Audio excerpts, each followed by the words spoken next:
Shalom Jemaat Sola Fide yang terkasih. Jumpa lagi dalam program We Are Sola Fide, edisi pelajaran Sekolah Sahabat Dewasa. Hari ini hari Minggu dengan judul Akhir Masa Suram Galilea. Kita awali pelajaran kita dengan membaca Yesaya pasal 9 ayat 1 dan 2. Tetapi tidak selamanya akan ada kesuraman untuk negeri yang terimpit itu.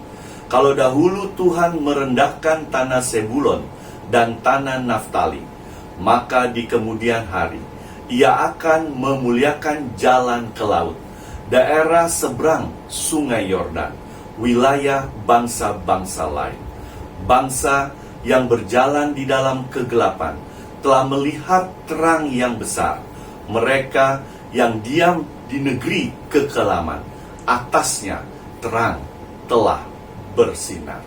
Saudara-saudaraku, penduduk di wilayah Galilea, di dalam ayat yang kita baca tadi disebutkan daerah seberang sungai Yordan. Disebutkan sebagai umat yang akan menerima berkat khusus, yaitu sebuah terang besar.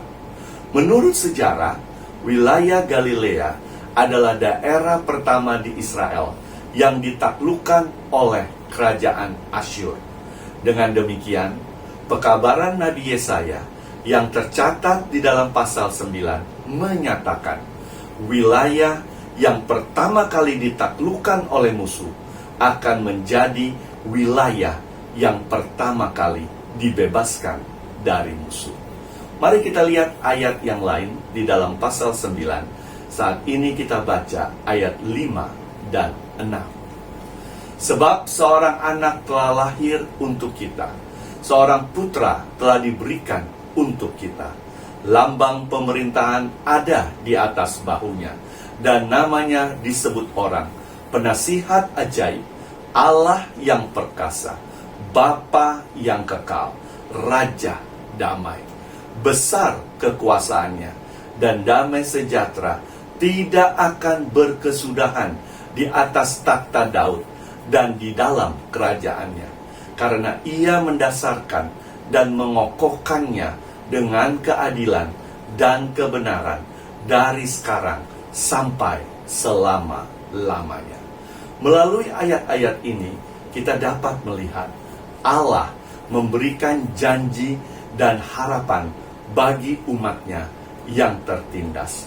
Bahkan Allah menjamin kebebasan bagi umatnya. Dia akan campur tangan untuk membebaskan umatnya dari cengkraman tangan musuh. Dan bukan secara kebetulan, pelayanan Yesus Kristus yang pertama terjadi di daerah Galilea, di mana saat itu Yesus memberitakan kabar baik tentang kerajaan Allah dan pemulihan bagi umatnya.